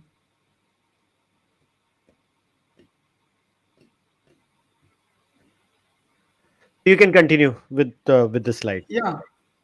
Now we come to pre-Indo-Iranian linguistics. We have already seen in the mythology itself that this pre-Indo-Iranian thing gets proves to be very dubious, because if Indo-Aryan mythology as represented in the Rigveda shows the very roots and shoots of all the 12 branches, and the Avestan mythology doesn't show any connection with the other 10 branches to the west, then this theory about Indo-Iranian two branches, which sometimes, like some of them foolishly argue that it is one branch, Indo-Iranian, not two branches, Indo-Aryan and Iranian. There were two branches which split later. But many of them accept that there were two branches which just came together from the west. Now, Baltic and Slavic, for example, people call it Balto-Slavic because there are many similarities between the two branches. But still they're accepted as two different branches because the isoglosses and various other features show that they were not originally thus one branch, but because of close association with each other historically, even prehistorically in Eastern Europe, some certain elements were developed in common. Now, Indo-Aryan and Iranian have all the common elements because after all the other 10 branches had migrated out, these were the only two remaining in the Harappan area. In the period of the New Rigveda, the culture that developed is found only in these two, because these two were the only ones which remained together. So that common culture is not a pre-culture which they have retained. It is a culture which they developed in common because of their close proximity and common cultural history in the period of the New Rigveda. So, their theory is that, Indo-Aryan and Iranian came from the West, whether as one branch or two, and they settled in Central Asia and then split apart. Now, the mythology itself shows that it cannot be so, because Avestan mythology has no connection with the other 10 branches. But there are other things also. According to this theory, the AIT, pre-Rigvedic Indo-Aryan history lies to the west of the Rigvedic area, that is of Haryana to Afghanistan. So what is pre-Rigvedic? First, there is the Indo-Iranian phase that they talk about. It is to the northwest in Central Asia, according to them. And even before that is the pre-Indo-Iranian stage, which is further west. That is, it is Indo-European in the steppes. Then these two branches come migrating all the way to Central Asia. So that is the pre-Indo-Iranian stage, even after they have left the other 10 branches. And then in Central Asia, they develop a common Indo-Iranian culture, and then they split and you get Indo-Aryan and Iranian. That is the theory. But do the linguistic facts and data indicate or support this scenario? Because in the isoglosses, I have already shown that there are certain isoglosses which link Iranian with Greek and Armenian. Like, for example, the conversion of S to H, the retention of TT as a ST, whereas in Sanskrit has retained the original TT, whereas all these three branches, TT has become ST in certain words. These are linguistic technicalities, but these show that Iranian developed these changes in common with those two branches, while Rigvedic did not. So it cannot be that Indo-Aryan and Iranian are related branches which came separating from all the others to Central Asia. Now, how do they show that there was a Indo-Iranian before the Rigveda and the Avesta? Now, first is the BMAC language, which I've already spoken about. Now I'll go a little bit in detail. Now, in this article, he gives 18 such words, which he says are BMAC words, which are not Indo-Aryan or Indo-European words, according to Witzel. They are words which these two languages in Central Asia borrowed from the local non-Indo-European culture and language of that area. Again, another kind of language X, because there are no records of that language. But from these words in Rigveda and Avesta, he tries to reconstruct that completely fake language, the BMAC language. And he says these 18 words come from that. Now, all these are very common words in later texts, but 7 of these 18 words are post-Rigvedic words. That is Ishti, brick, Godhuma, wheat, Shana, Sasarpa, Khadga, Veena, and Khara are post-Rigvedic. They are not found in the Rigveda at all, though they are found in Iranian. Of these, related words are found in Iranian, some of them. Now, all the other 11 words, of the others, 10 of the 11 are found only in the New Rigveda. And only one word in this list, Bhishaj, is found 40 times in the New Rigveda and 4 times in the Old Rigveda. So, obviously, a word which was so important that it got interpolated into the Old Rigveda, but it is still a word of the New Rigveda. So you see, sir, just for the benefit of everyone, can you explain once again for the millionth time what is the difference between the New Rigveda and the Old Rigveda? So whenever a word that is common to the Avesta is found in the Rigveda, why it matters that each and every time it is only found in the New Rigveda, and why it is not found in the Old Rigveda, and why does it matter? What is the difference between this whole chronology? Can you please explain? Because what happens is every time we talk about this, every time it is like somebody or the else will say, but dekha, Iran ka word India mein aaya. Arey baba, kahan aaya? Wo to samjho. So can you please explain what is the Yeah. Old Rigveda and what See, is the New on the Rigveda? basis of linguistic provenance of words, and also on the basis of the structure and formation of the Rigveda, the Western scholars have divided. I have shown that Witzel and everyone, right from Oldenburg till modern scholars, they accept that books 2 to 7, the Rigveda has 10 books or mandalas. So 2 to 7 are called family books or family mandalas, and they are older than books 1, 8, 9, 10. And within the family books, book 5 is later than the other 5 because it has many words in common with the non-family books, but not with the other family books. Now, they are not found in the other family books, those words. So, and many other features are there. I have given many more additional features which proves this classification, which shows that books 2, 3, 4, 6, 7 constitute the old Rigveda which existed earlier. And after a gap of a few years, then you got the new Rigveda, which consists of books 5, 1, 8, 9, and 10. They were all added and merged together. I have even shown the evidence in the number of verses, etc., and the number of interpolated hymns classified by the Western scholars.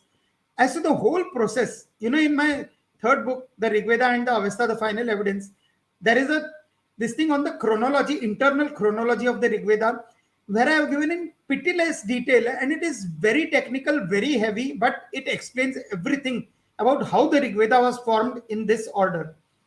And it fits in with the Western order, remember this. Now, all these words, if they belong to a pre-Rigvedic period in Central Asia, they should have been found in the old Rigveda, not in the new Rigveda. But you see, 7 of them are not found in the Rigveda at all.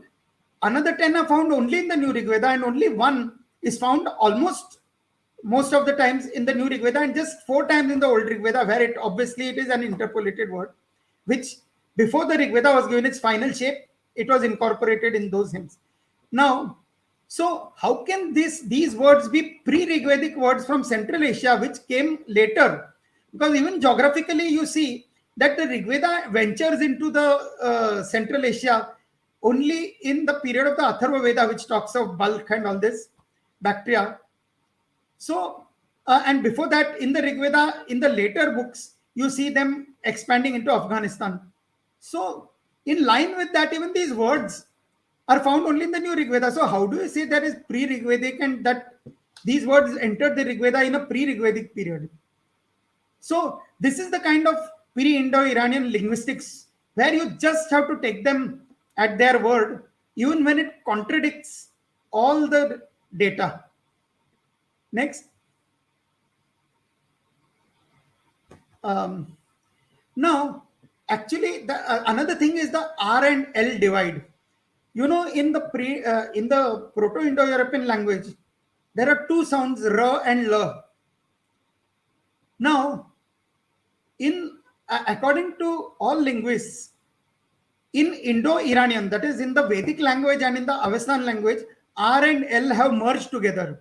So, for example, the Sanskrit word Surya, in Latin, in Greek, it is Helios. Now, S becomes H, we know. But what is the connection between L and R? So, L was the original form, which in Vedic and in Avestan, it has become R. Now, this word I gave because it's the one I thought of immediately, but there is a whole study behind this. Now, the Rigveda does contain some words with L, but when you see statistically, they are a small number and they are found later, mostly in later texts, but some are found even in the older ones.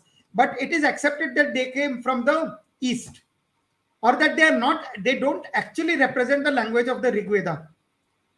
And in the Mitanni and Avestan languages, in Avesta, there is no sound L at all. It has completely become R. And in the Rigveda, it is R and a few L's. But in later Sanskrit, L comes back in full form. That is, many words which have L in other branches, you find L in later Sanskrit, classical Sanskrit. How is this? Now, this is a big linguistic problem which only a linguist will understand why it is a problem. And M.M. Deshpande, an Indian name, but he is a co-editor of Witzel's journal, the electronic journal of Vedic studies. And he notes that all three groups, the Proto-Iranians, the Western branch, that is the Western branch of the Proto-Indo-Aryans, that is the Mitanni, and the Eastern branch, that is the Vedic people. So all these three people, the Mitanni, the Avestan, and the Vedic, all three of them represent the R only dialects. That is, L has merged into R. So this is a Indo-Iranian linguistics, that L has merged into R. There is no original L in the Indo-Iranian languages. That is what the linguists say. Now next, but this creates a problem, as I said, because later you find R and L in full force. So, and this is something that I'm not pointing out, Deshpande points out in this article, that the dialect of the redactors of the Vedas, when the Vedas was given its final form, it is supposed to have happened more in the East, when it was given its absolute final, the final form was given. But then the recited Veda, it was more to the East. And they didn't make any changes in it, but their pronunciation affected it. Like, you know, when in Latin, the alphabet C is pronounced K, centum. Whereas in French, etc., you will know it is pronounced S as S, because the satemization has taken place in the modern Italic languages, whereas Latin had K. So it's Kent, not cent. We use the French word cent. Now, so many Catholic priests, apparently, I have read this in Conrad's book, when they're pronouncing Latin, they automatically pronounce K as Sir, the alphabet C as Sir instead of K, because they are pronouncing it in the later style. So they are reading the original Latin text where it should have been pronounced K, but they pronounce it Sir. So in that same way, when the Rigvedic was being recited and it was given its final shape, the people who did this redaction, they were speaking an R and L dialect, which had both R and L. And so they put back the L in those words. They pronounce it in their way, and they pronounced L instead of R. Now, you know, modern Vedic people, when they're reciting, the sounds *ळ* and *ళ* are pronounced as *d* and *d*. They don't pronounce the L, they pronounce it as D and DH, *d*, *d*, not *l*, *ళ*. So they pronounce it as to the pronunciation they are used to in classical Sanskrit. Now, these redactors put the L back into some of the Vedic words where the original Vedic dialect had only R. Now, all the three, Indo-Aryan, Iranian, and Mitanni, that is Vedic, Iranian, and Mitanni, had only R, which means that Indo-Aryan as Indo-Iranian, these two branches, when they were coming from the steppes to Central Asia, they had only R, or they developed only R on the way. L was completely dropped. Then how did this L come back inside India? Now, I'm not saying this. Now, Deshpande says this, that this is a very strange, and he says we have to explore this difference between the R only dialect and the R and L dialect, and possibly an L only dialect. Now, when all the three oldest forms of Indo-Aryan and Iranian, that is Mitanni, Vedic, and Avestan, have only R, where did this L come from? That is a linguistic question. So who are the speakers of this L and R language? In the East. Now see next what Deshpande himself says. He says, where did they come from? Were the speakers of the R and L dialect of pre-Vedic Indo-Aryan a totally different branch from the Indo-Iranian? Were they a completely different branch? He says these are difficult questions. Anyway, even if it was a different branch, we have to assume that they entered India before the Indo-Iranians. That is before the Vedic people, because it is found more in the East. They are found to the east of the Vedic people. So if they came from outside before the Vedic people and they migrated to the east, and later the Vedic people came and settled in the northwest, the Indo-Iranians. So these people who speak the R and L dialect are older than the Indo-Iranians, and they are found in the east within India. Now the entire weight of the Aryan invasion theory linguistic arguments You go through them all again. They deal with the Rigveda and the Avesta. They don't deal with these Eastern dialects at all. And even then, it is such a big task for them to try to prove that the Vedic people came from outside. So, how can they account for these Eastern people who are pre Rigvedic and who are in the East, in the interior of India? How can they explain the pre Indo-Iranian Aryans of the East? Uh, Now, it is not only Deshpande and the RNL divide. From day one of Indological linguistic studies, linguists have been finding evidence of totally different Indo-European speaking dialects, different from the Indo-Iranian paradigm which they have created to explain the AIT. And these are found to the east of Vedic territory, deeper within India. Pre-Indo-Iranian, remember, this is the linguistics we are discussing. Now, these inconvenient Easterners are generally swept under the carpet. They are not discussed. Only in extremely technological or technical linguistic studies, they'll discuss them without discussing the AIT problem. Now, they have found, but to explain this, they have a theory of two waves of Aryan immigrants. So, this is a discrete corollary. When you are discussing the AIT, they won't talk about this. But if you see the linguistic studies, you find this two waves of Aryan immigrants. And they have even found racial differences among them, dialectal differences. They have even tried to identify them with different historical people, etc. Now, and the Vedic Aryans are repeatedly designated and classified as immigrants of the second wave. So, which was this first wave, which represents a pre-Indo-Iranian linguistic stage and is found deeper inside India? How can it be fitted into the AIT paradigm? Next. So the AIT simply cannot explain this. For example, now K.R. Norman, in his study of the variations between the Old Indo-Aryan, that is Vedic and Classical, and Middle Indo-Aryan, that is the Prakrits, he finds that these Prakrits contain many forms which are not found in Sanskrit, or sometimes they are found in other branches outside India to the west. They are found in these Prakrits. So, which means they are not there in the Indo-Iranian languages, which they have reconstructed, the Vedic Avestan. So, and they say that, he says, the direct equivalent is found in an Indo-European language other than Sanskrit. And then he suggests that these must be going back to lost Old Indo-Aryan dialects. But which are they? They are pre-Indo-Iranian. He says, I know no attempt to make a complete list of this, and it is scattered. Means if you read it's the work of some linguist, you'll find some words and things mentioned there, etc. And he says that until such a collection is made, the amount of material available for this pre-Indo-Iranian languages to the east will be underestimated. Next. Now, as I said, the Aryan invasion theory has absolutely no explanation for these older and eastern lost Indo-European or Indo-Aryan dialects within India. But the out of India theory does. Because, as I've pointed out, the Proto-Indo-European language is reconstructed not from all the original dialects in the original homeland, but only from the records of the 12 surviving branches of Indo-European languages. You know what those 12 are because I have constantly been naming them in my talk. And they are, as the OIT points out, descended from the emigrant Anu and Druhu dialects, and Rigveda and Vedic is descended from the Puru dialects.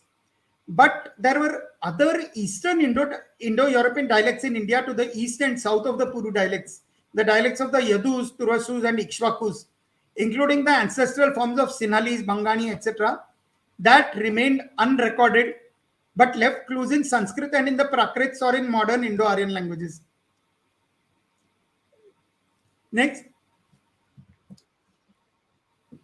Now, in my very first book, I pointed out the confusion arises because people insist on presuming that the Vedic language was the earliest form of Indo-Aryan, that classical Sanskrit developed from it, that the Prakrits developed from that, and then all the modern Indo-Aryan languages came from that. So they think that Vedic is the ancestral.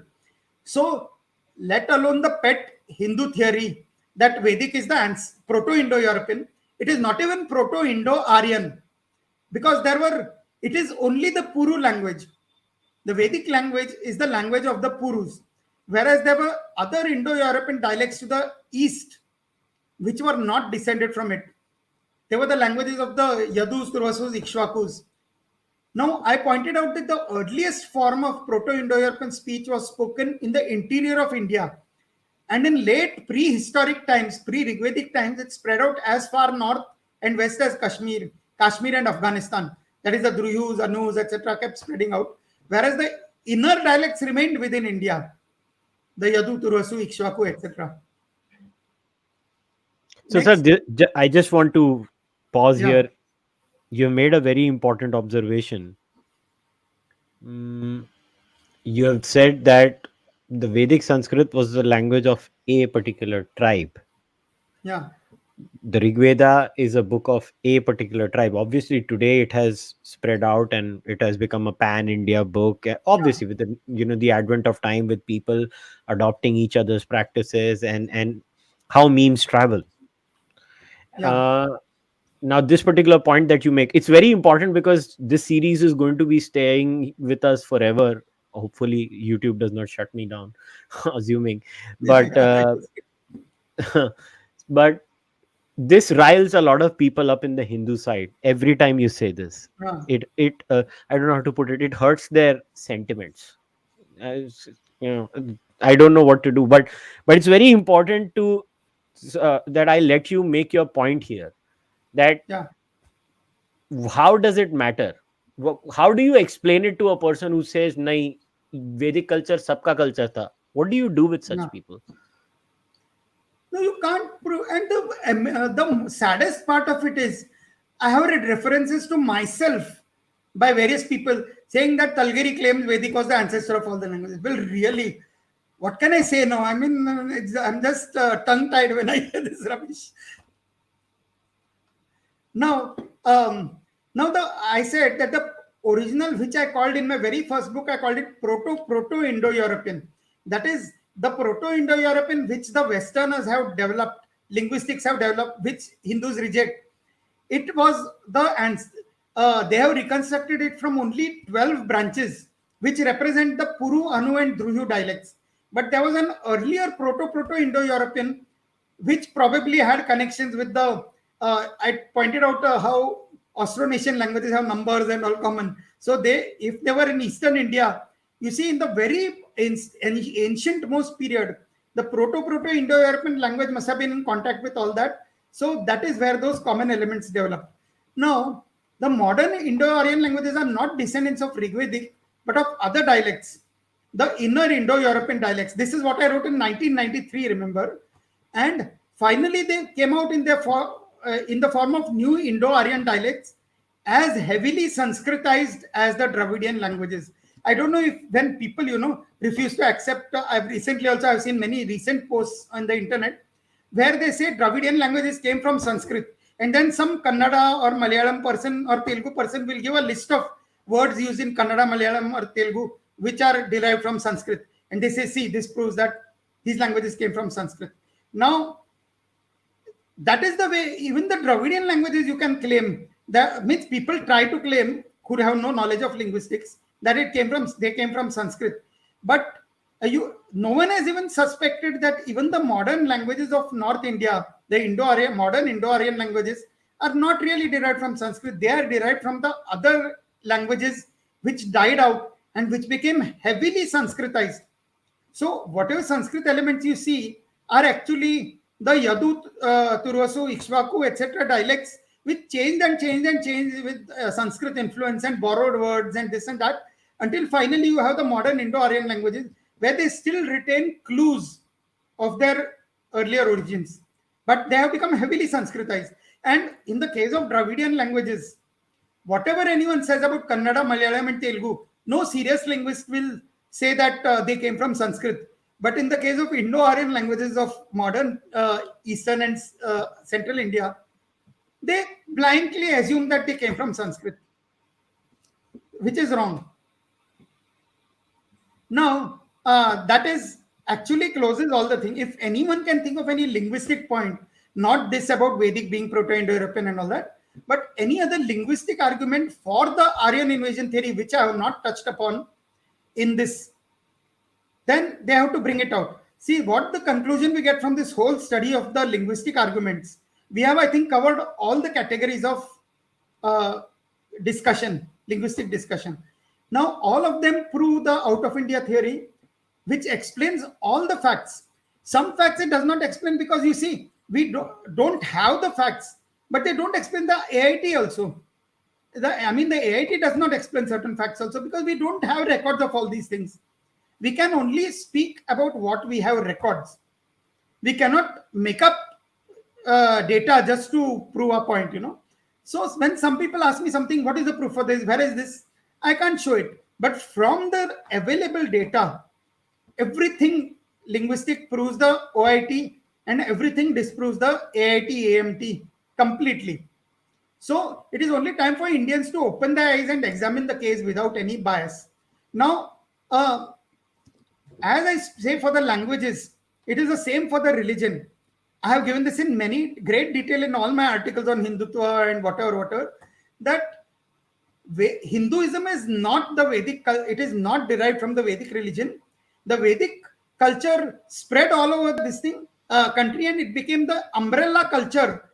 It became the elite layer of the pan-Indian religion, which is a combination of all the religions of ancient India, of the Ikshvakus, of the Yadus and Turvasus, of the Dravidian language speakers, of the Austric language speakers, everyone. So you find all these elements from different parts, the tantric elements. Philosophy, for example, is not there in the Purus. It was there among the Ikshvakus. You see all the Upanishads. They, for example, some of them take place, the discussions in the courts of Janaka, who is in the east. And you find all Indian philosophical systems have originated around Bihar, whether it is Buddhism, Jainism, or Cārvāka philosophies, or the Upanishads. All of them originated because that's philosophical thinking. That type of religion or spiritualism was found in the east. Further east were found the tantric rites of tantric Hinduism. And in the whole rest of India, you found this culture of idol worship, which is today the main face of Hinduism. And all of this is Hinduism, all of this is Indian, but all of it is not Vedic. And anyone who wants to try to derive this from Vedic, no, they have run into very great difficulties, I'm sorry to say. And they also insult the other parts of India, and they insult those aspects of Hinduism, like idol worship. When you say Vedic people did not have idol worship, or you try to find proof for idol worship in the Rigveda, you are simply making a mess of everything. So we have to remember, this is not a Vedic religion, not an Indo-Aryan religion. It is a pan-Indian religion, Hinduism. And elements in it come from all parts of India. And this is my last slide, right? Yeah. So now let me add that India, remember, represents the world in microcosm. I have pointed out in the very beginning of the talk that when I was talking about numbers, how you find the very simplest form of numbers and the most complicated form of numbers in India. India is the only place in the world which has native to it all the three races: Caucasoid, Mongoloid, and Negroid. Because in the northeast, in the Himalayas, you find the Mongoloid race, which are all purely Indian. In the Andaman Islands, you find the Andamanese people who belong to the Negroid race, who are also purely Indian. In most of India, you find the Caucasoid race, going by that classification, I'm saying. And sometimes some people postulate a fourth race, Australoid. You find it in the Vedda tribe of Sri Lanka. So you see, India represents the world in short. Out of 19 basically families in the world, language families, 6 are found in India. And at least 3 or 4 of them only in India. Like, Andamanese, Burushaski, and Dravidian. And Indo-European languages which dominate the world today, they also originated in India. In climate, we have the maximum area under permanent ice and snow, as I quoted once in the earlier in this talk. We also have the hottest place in India, Jacobabad, presently in Pakistan. We have dry areas where there is no rain at all, and the wettest areas in the world are also in India, in Assam. You see, you find tribal people in certain parts of India who are almost in the nude, who are just hunter gatherers and who live in the caves. And you find the very most sophisticated types of cuisine, the most sophisticated types of costumes, the most sophisticated types of architecture also in India, just like that numeral system. So everything, India represents the world in microcosm, and we have to be proud of it and accept all of it as ours. Now, something you will not like today, India is out to destroy the culture of the Andaman Islands, and no one will care. No one will care about it because I don't think anyone considers that the culture of the Andaman Islands is really part of our culture, and it has to be preserved in the way they follow it, not in the way we want them to follow it. That is All more or right, less sir. the. This is a very important point. So I had a few questions, but I'll leave them behind because I think it's very important to take the live viewers question first. So I'll start. Sir, questions जो आए हैं वो आए हैं मुझे पूछने पड़ेंगे. So somebody has said, how do we explain the Indo-Aryan and Dravidian languages remaining so different, even though Indo-Aryan has traveled so far otherwise? And in brackets they have said, and I assume transformed any local languages in the new places? Question mark. Have I transformed? What is the I'll question? repeat it again.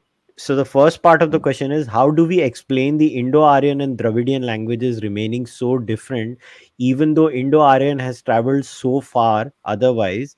And the assumption they are saying they're making is they have transformed other local languages in new places too. So See, basically because उनका India कहना है was. कि बाजू में Dravidian language थी वो influence क्यों नहीं हुई, बाहर इतनी दूर जाके क्यों इन्फ्लुएंस हुई? I think that's what See, they it is not that people sat down in a conference and decided, let us impose our language on these people. History takes place in different. History has its own logic.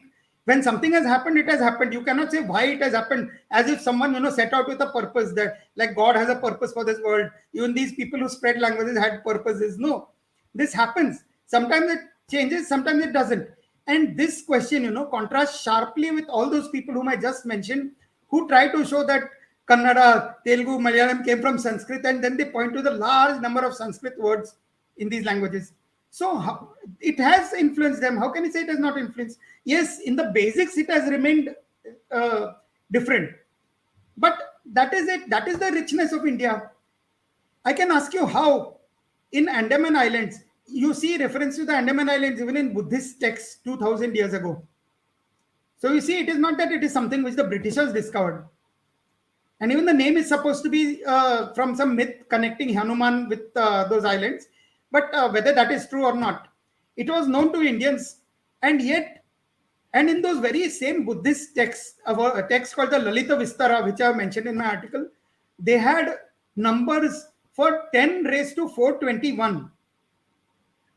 And they knew about the Andaman Islands. Why is it the Andamanese people still have numbers only from 1 to 3? I mean, you can't give any logic for this and say why this happened and why this didn't happen. It happens. Some things don't happen. If you have any logic which proves this on the basis of the AIT, you can present it. You can't just ask, because it is not in any way an objection to the out of India theory. I guess that stems from the nature human beings are. I remember Michael Shermer had written a beautiful article about this, that human beings are pattern seeking animals. So we are always seeking for patternicity in everything. आपने देखा होगा कि हर चीज में है ना, देखो ये मंदिर इधर है, ये पॉइंट इधर है, ये पॉइंट इधर है, और वो उसमें लाइंस ड्रॉ करके आपको व्हाट्सएप पे मैसेजेस भेजते रहेंगे, बोलेंगे देखो पैटर्न. बेसिकली एवोल्यूशनरीली हम लोग पैटर्न सीकिंग एनिमल्स है. So we try to find patterns in everything where there may be none. It just happened, as you said, memes flow in a certain way. There is no logic behind it. What is the logic for Brahui and Burushaski existing in those areas, right? There's no logic behind it. Yeah. They just happen to be existing there.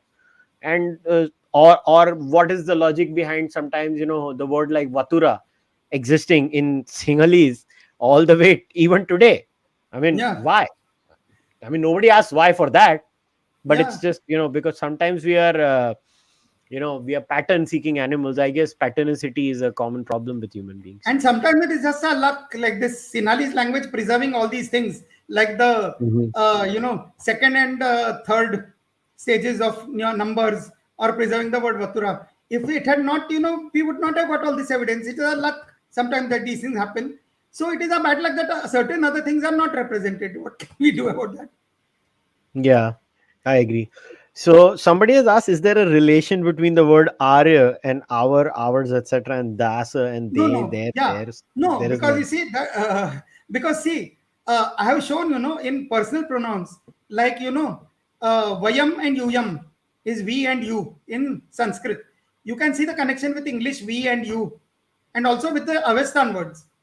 But in Latin it is nos and vos, and in Sanskrit you find other form. You see, Sanskrit has a wide vocabulary, so other forms of the word for first and second person plural are nas and vas in Sanskrit.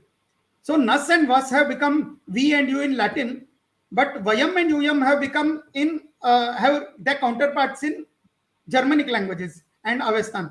So you see, different things are preserved in different branches, all of which are you find in Sanskrit. That is the logic. Now, as for this particular word Arya and our, now our is also a personal pronoun. In Sanskrit we have singular, dual, and plural.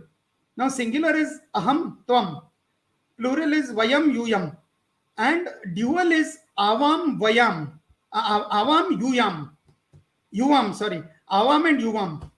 Now, from avam and yuvam, you get the words our and your. You get where those same roots from which you get the word our, English our, from the same root as the word avam, which is the um, dual word in Sanskrit. So it has nothing, no connection with the word Arya. All right, sir. I think this is a valid question because let us assume somebody is watching this talk or this series for the first time. So they will ask this question, and I'm happy somebody has. So somebody has asked, so is the hypothesis that the IVC is Indo-Aryan true or false? What is the IVC then? Yeah. No, it is Indo-Aryan because I have shown, because the Rigveda was composed in the exact territory of the Indus Valley civilization in the exact same period. And there is no proof that it was Dravidian because, as I said, the Brahui language is now accepted as having gone there from the south. So there is no reason, just because someone has concocted this theory, you're going to go by that concocted theory and not ask for any other evidence. That is ridiculous. Or you can prove me wrong. As I said, when I show this chronology of the Rigveda, prove me wrong. No one dares to do it. And that chronology proves that the Rigveda was composed from long before 2500 BC till 1500 BC or so. It was given its final form in that identical Harappan era.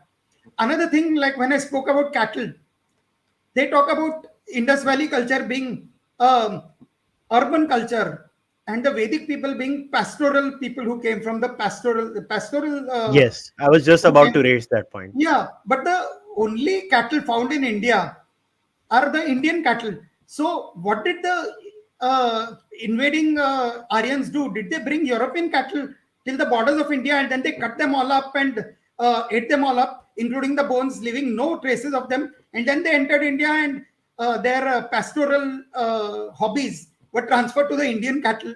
So obviously they did not bring On any the cattle to contrary, India. there is a paper that shows the movement of cattle from India to the Exactly, outside. exactly. I have quoted that also in my article. So you see, how do they decide? And remember, where are those Indian cattle first domesticated? You look it up in Wikipedia or any encyclopedia. It was in the Harappan area. So how do you say the Harappans were not pastoral and the Indus Valley people were pastoral? Because the very same logic by which the archaeological logic by which the Indus Valley civilization is known, that also presents us with the logic that the Indian cattle were domesticated there. So they were pastoral. So how do you differentiate between the Vedic and this using such corny logic? You cannot. It is you Okay. have to give some See, solid again, evidence if you want to dispute. these are questions that may look superficial, but actually I'm glad people are asking these questions. So Yeah, yeah, someone has asked, before English, what language did the Indians speak or communicate with each other? मतलब basically उनका प्रश्न ये है कि yeah, अगर ये भिन्न भिन्न प्रकार की भाषाएं थी और अंग्रेजी नहीं थी, yeah. so how were these people communicating with each other then? Because the IVC is quite a long one, right? All the way from Gujarat, all the way up to Harappa, Mohenjo-daro, and all those areas. They must be speaking different languages, sir, right? Who must be speaking? The IVC people. The different, are we assuming the entire IVC civilization all the way from Dholavira all the Yeah, way down to Harappa and Mohenjo-daro speaking the same language? So how yeah. are they communicating with each other? No, I have pointed that out in my very first book, that the IVC is a combination of the Purus, Anus, and the Yadus to the south, because Gujarat and that area is the Yadu territory, remember. So they speak different dialects of Indo-European. What we see in the Rigveda is the Puru dialect, which was central to Haryana, remember. And Haryana is just a part of the IVC territory.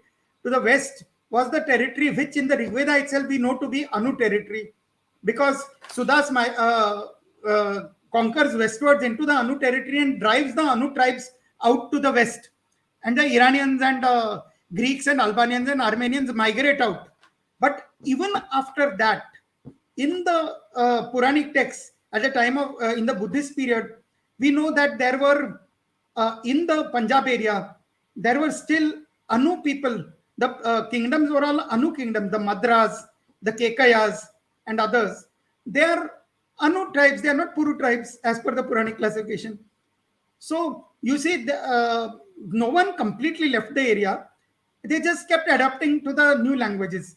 And what happened was that they must have had different uh, languages within Harappa, Mohenjo-daro, but they were all these different Indo-European dialects. Like I have already spoken today of how there were dialects to the east and west of the Vedic people.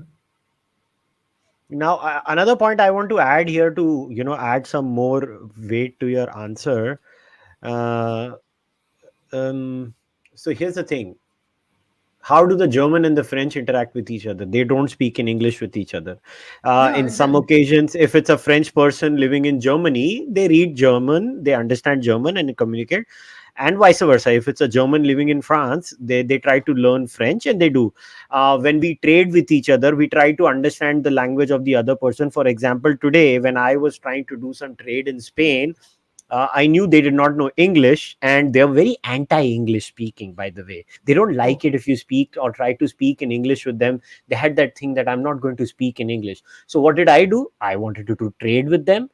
I started learning a few Spanish words, and I tried to work around that. And they, because they saw me trying to learn Spanish, trying, yeah.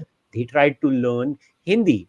Now, today and in the past too, there were translators. People, if I was a trader going to Sumeria or Mesopotamia, now it's not like I spoke their language, but there is clear evidence that the folks in IVC, whether or not it is a Rigvedic civilization or not, is a separate issue. The people in IVC were trading with people all the way down to Mesopotamia. They were not speaking the Yeah, same language, right?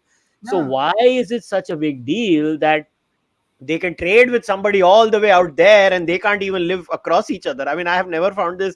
अरे वो बात कैसे करते होंगे? कौन सा उन्होंने गिल्ली डंडा खेलना है रोज एक दूसरे के साथ? I mean, I don't get it. What's the big deal? I mean, if I move to Germany today, I know they're not going to entertain English. I'll learn German. That's how people are. Human beings adopt, right? We adopt to the new reality and the new atmosphere, right? Even in modern India, before the internet era, in there are huge parts of India, rural India, where people only knew the local language and the local culture. They may have had people from their families working in Mumbai or Delhi who, of course, knew the other languages and English and Hindi and the other local languages. But by and large, the people only know their local culture, even in this day and age. So obviously, in ancient times, the people who actually interacted with other areas must have been only the elite few, like traders, scholars, etc. And we know that French at one time, and before that Latin were the lingua, and before that Greek were the lingua franca for Europe. We know that in India, Sanskrit was the lingua franca all over India. So, and then later probably other Prakrits. So each era produces its own lingua francas and communicating languages. That is does not really require any explanation as such, I feel. All right. So somebody has made a comment. I have to share it. You can choose to avoid it and ignore it. Somebody says, I appreciate your work, Shrikantji, but I think all the linguistic genetic evidence suggests that the Vedic religion came from the Indo-Aryan migration. You can call Indus Valley culture as Hindu, but it was not Vedic. Somebody has written this comment there.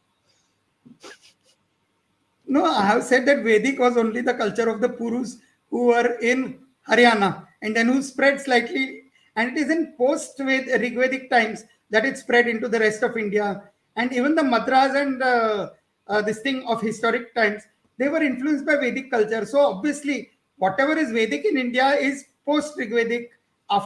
During the Rigvedic period also, they were only restricted to Haryana and other areas where they spread out as per the Rigvedic data. So I have never claimed that all the Harappan people spoke Vedic. In fact, I have pointed out that they were Iranians, Proto-Iranians, and probably there was still some Proto-Druhus left there who later, they merged the language with the local language. So, Okay, sir. yeah. No, please continue. Please continue. Yeah. So there is no question of, I have never claimed. In fact, I think in this talk, just a short while ago, I made it clear that Vedic is not only not Proto-Indo-European, it is not even Proto-Indo-Aryan. There are many Indo-Aryan dialects all over India, of which this was the only Puru dialect. So how can anyone ask me whether Vedic was the only language of the Harappans? Or at least claim that I said such a thing. I did not. No. They're not saying that Vedic is the only language. They are saying that this proves that the Aryan invasion is real because the linguistic genetic evidence suggests that Vedic religion came from the Indo-Aryan migration. That's what the person is saying. I don't think that is the topic of this thing. Then we have to go back to that genetic thing. I have answered all the linguistic arguments. Can he give a linguistic argument? No.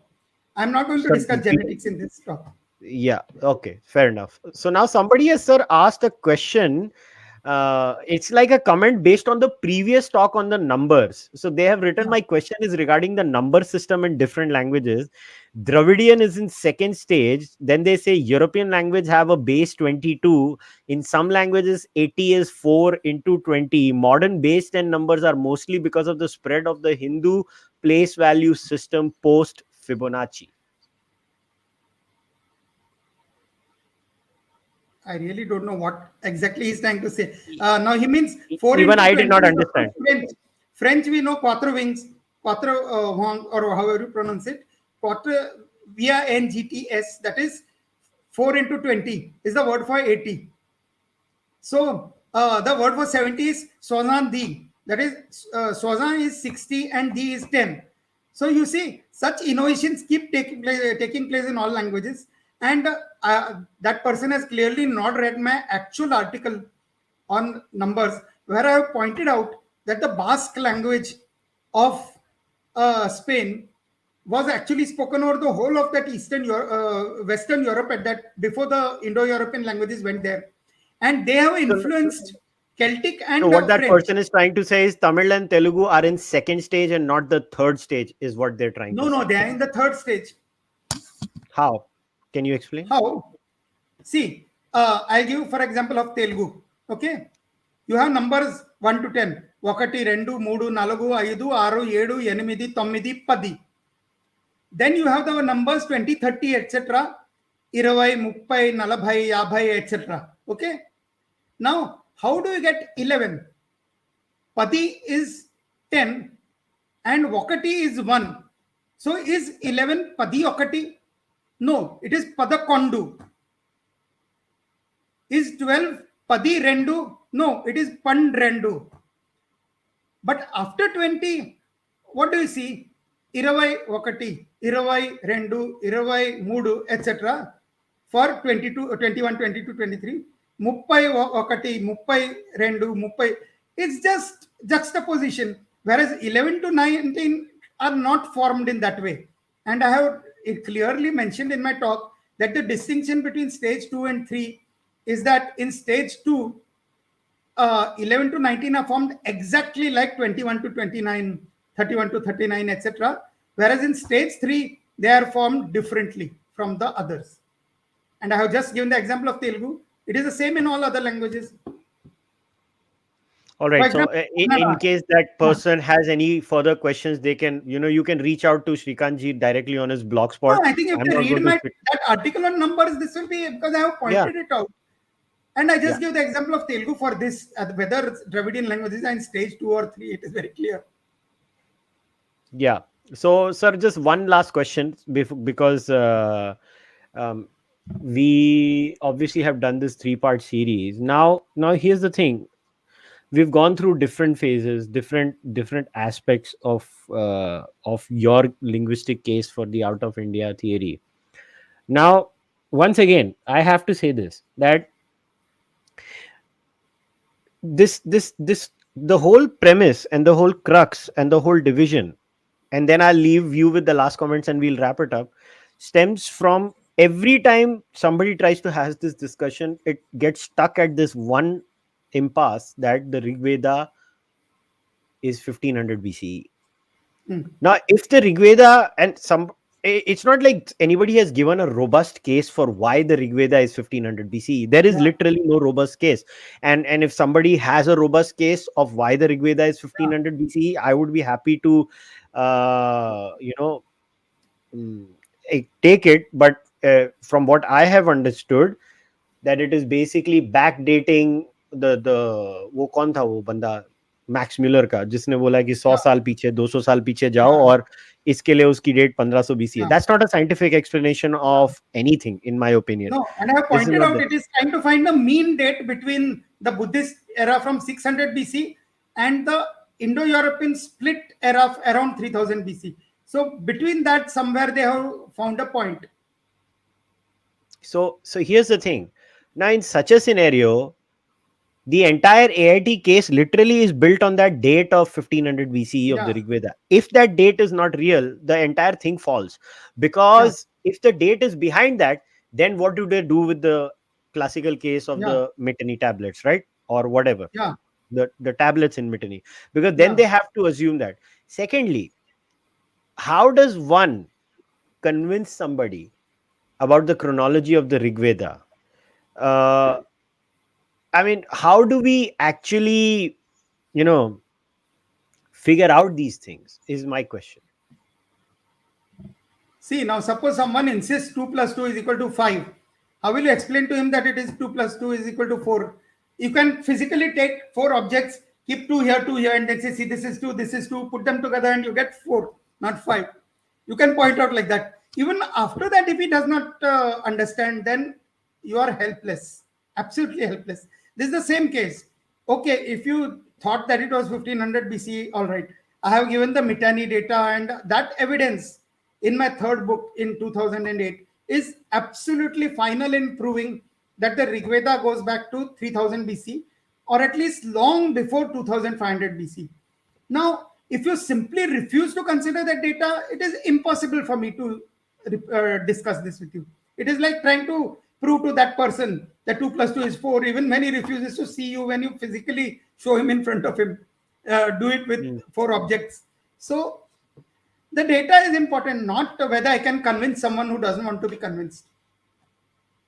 Fair enough. Yeah, I mean, this has been the thing that until and unless I always try to have this discussion with people, and I tell them that your entire case is built on that date of 1500 BCE. I Yeah, hope you realize that. And every time I listen to these questions, like I'm not even like hardcore OIT. I mean, you know it. yeah, Everybody know. I'm a skeptic in this question. I actually say I'm skeptical to everything.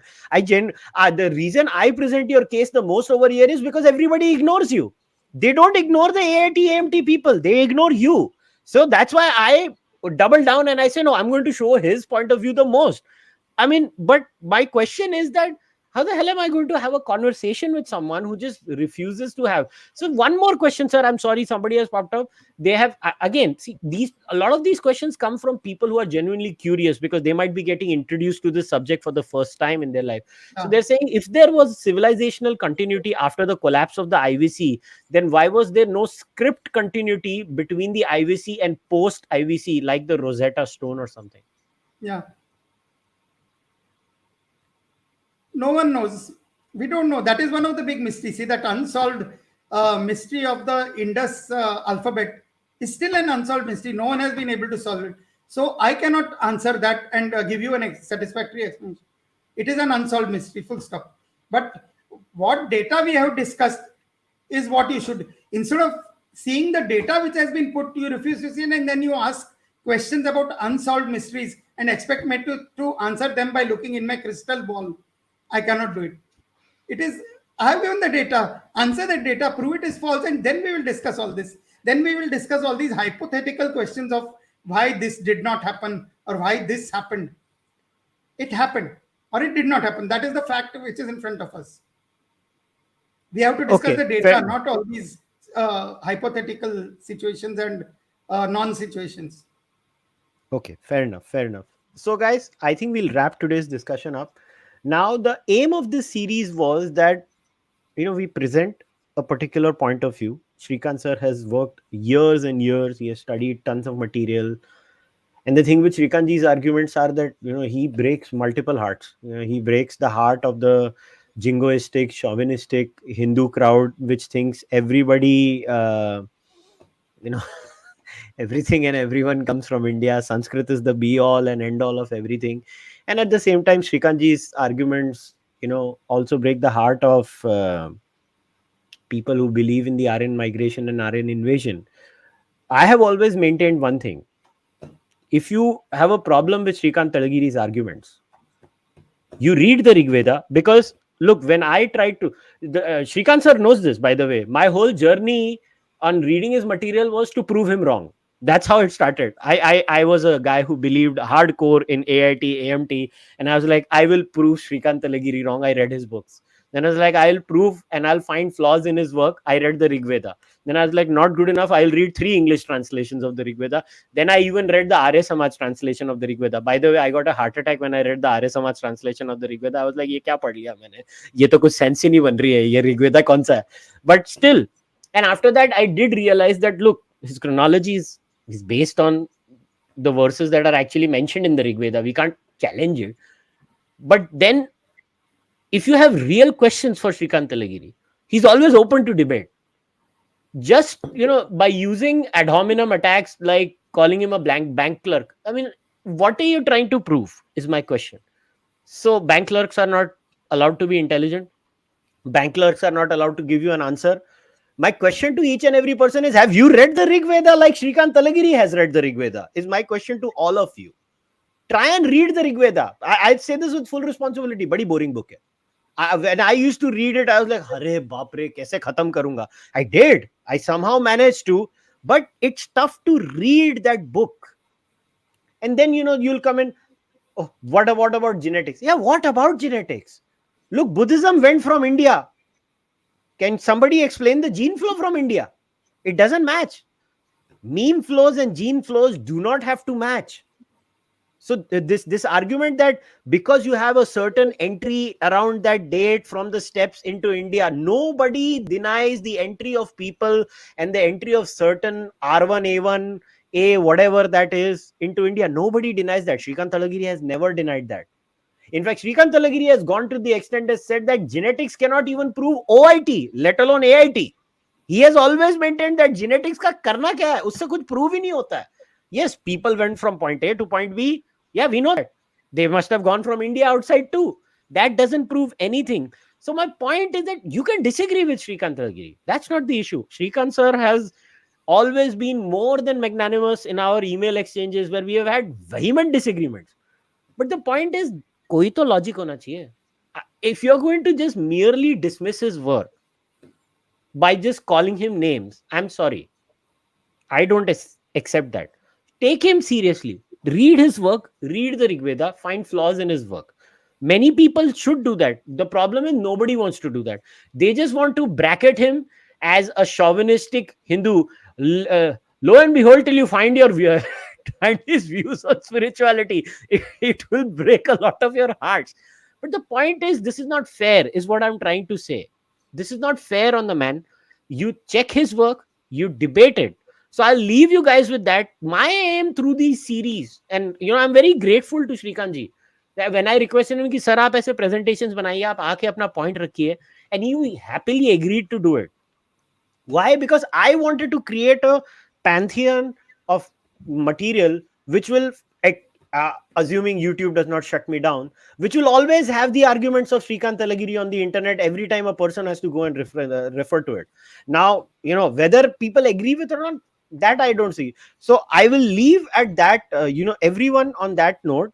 And Shrikant sir, as always, I have always learned a lot from you. So once again, thanks a lot for coming and giving your presentation on this channel.